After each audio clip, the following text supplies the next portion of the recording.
नमस्कार। आज हम वृंदावन के बांके बिहारी कॉरिडोर परियोजना पर थोड़ी गहराई से बात करेंगे। जी। हमारे पास इससे जुड़े कई सारे लेख और रिपोर्ट्स हैं और हम कोशिश करेंगे कि समझें कि ये प्रोजेक्ट असल में है क्या, क्यों बन रहा है और ये जो विवाद इसके आसपास है वो क्यों है। बिल्कुल। ये एक ऐसी परियोजना है जो मतलब भक्तों की सुविधा बढ़ाने का वादा तो करती है, लेकिन स्थानीय समुदाय और जो वहाँ की विरासत है उस पर इसके असर को लेकर भी गंभीर सवाल उठ रहे हैं। जी। तो चलिए देखते हैं इसे। हाँ, ये वास्तव में एक जटिल मुद्दा है। इसमें विकास की जरूरत और जो हमारी सांस्कृतिक विरासत है उसको बचाने की चुनौती दोनों आमने सामने दिखती हैं। बिल्कुल।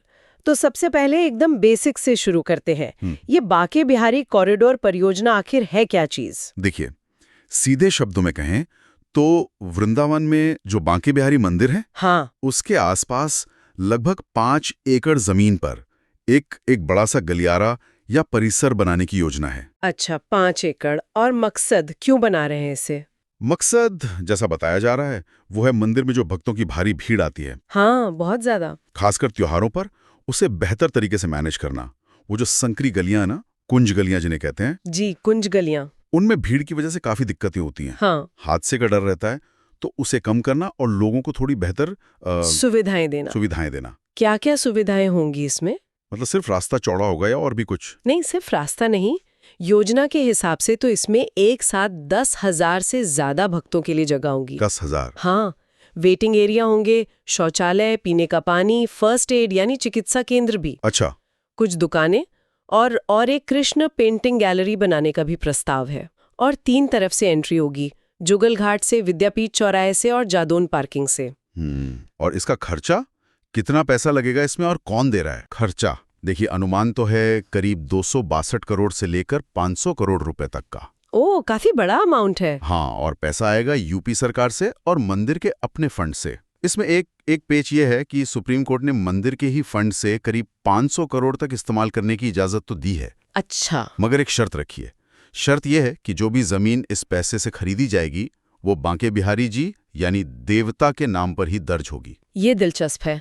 तो मतलब जमीन देवता की होगी, लेकिन 5 एकड़ जमीन, और आपने कहा था कि 300 से ज्यादा संपत्तियां हटानी पड़ेंगी। हाँ, यही इसका सबसे संवेदनशील पहलू है शायद। 300 से ज्यादा घर और दुकानें इसकी जद में आ रही हैं। तो इसका मतलब हुआ कि करीब 275 परिवार और दुकानदार वो कहाँ जाएंगे? जी, लगभग इतने ही।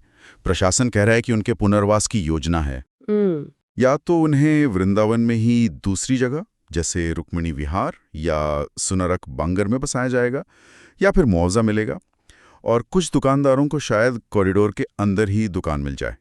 लेकिन क्या मुआवजा या नई दुकान वो पुरानी जगह और रोजी रोटी की भरपाई कर पाते हैं? ये हमेशा एक सवाल रहता है। बिल्कुल रहता है। प्रशासन ने अभी जमीन का सर्वे तो शुरू कर दिया है, लेकिन अधिग्रहण के जो औपचारिक नोटिस होते हैं वो भी जारी नहीं हुए। और इलाहाबाद हाईकोर्ट ने भी भीड़ मैनेजमेंट और इमरजेंसी प्लान मांगा है। तो मतलब वादा तो है पुनर्वास का, पर वो कितना कारगर होगा ये देखने वाली बात होगी। जाहिर है, जब इतने लोगों पर असर पड़ रहा है तो विरोध भी हो रहा होगा। विरोध हो रहा है और काफी जोरदार हो रहा है, खासकर गोस्वामी समुदाय की तरफ से, जो मंदिर के पुजारी हैं, वंशानुगत पुजारी। जी हुई। उनकी सबसे बड़ी चिंता ये है कि इस सब से मंदिर की जो सदियों पुरानी परंपराएं हैं, पूजा का तरीका है और उसका जो मूल स्वरूप है वो बदल जाएगा। जा रहा है, एक तरह से व्यावसायीकरण हो जाएगा। हाँ, मैंने भी पढ़ा कि उन्होंने चेतावनी दी है कि अगर मंदिर के मूल स्वरूप से ज्यादा छेड़छाड़ हुई तो वो ठाकुर जी को कहीं और ले जाकर सेवा करेंगे। जी बिल्कुल। उनका आरोप ये भी है कि उनसे ठीक से सलाह मशवरा नहीं किया गया और मंदिर को एक पिकनिक स्पॉट जैसा बनाने की कोशिश हो रही है। और उन कुंज गलियों का क्या होगा? उनका जिक्र भी तो आता है अक्सर। हाँ, वो एक और बड़ा मुद्दा है। वो गलियां सिर्फ रास्ते नहीं हैं, उन्हें वृंदावन की मतलब आत्मा का हिस्सा माना जाता है, कृष्ण की लीलाओं से जुड़ी हुई जगह। सही बात है। तो आलोचक कहते हैं कि ये गलियां वृंदावन की पहचान है, उस अनुभव का हिस्सा है जिसके लिए लोग आते हैं। इन्हें ऐसे मतलब खत्म नहीं करना चाहिए विकास के नाम पर। तो ये तो हुई धार्मिक और सांस्कृतिक चिंताएं। क्या कोई राजनीतिक या कहें कि नैतिक आपत्तियां भी हैं? हाँ, हैं, बिल्कुल हैं।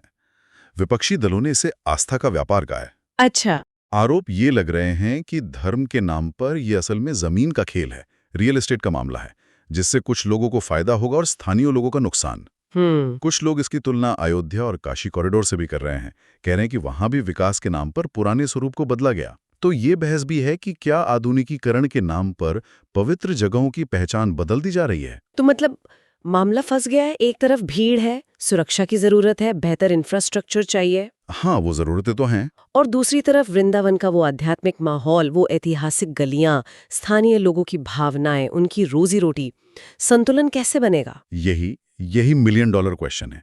और इसमें एक बड़ी चीज जो सामने आ रही है वो है समुदाय की भागीदारी का सवाल। मतलब गोस्वामी और स्थानीय लोग? हाँ, उन्हें लगता है कि उन्हें इस पूरी प्रक्रिया से बाहर रखा गया, उनकी राय नहीं ली गई। फिर ये सवाल भी उठता है कि क्या मंदिर का पैसा जो भक्तों ने दान दिया है उसे इस तरह के गैर धार्मिक निर्माण पर खर्च करना नैतिक रूप से सही है, भले ही जमीन देवता के नाम हो। सही है। और पुनर्वास की बात तो हमने की ही कि वो कितना प्रभावी होगा, इस पर भी सवाल है। तो अगर हम संक्षेप में देखें तो बांके बिहारी कॉरिडोर एक बड़ी महत्वाकांक्षी योजना है। उद्देश्य अच्छा है कि भक्तों का अनुभव बेहतर हो जी, लेकिन इसके साथ ही ये वृंदावन की पहचान, उसकी विरासत, वहां रहने वाले लोगों के जीवन और सदियों पुरानी धार्मिक परंपराओं के भविष्य पर कई गंभीर और जरूरी सवाल भी खड़े कर रही है। बिल्कुल। ये स्थिति हमें सोचने पर मजबूर करती है कि विकास और आस्था, इन दोनों के बीच, खासकर ऐसे ऐतिहासिक और पवित्र स्थानों पर सही तालमेल, सही रास्ता कैसे खोजा जाए। और इस चर्चा के आखिर में एक सवाल शायद मन में रह जाता है।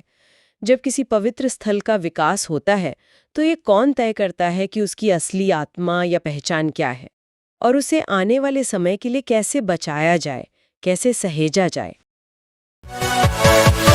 Yeah!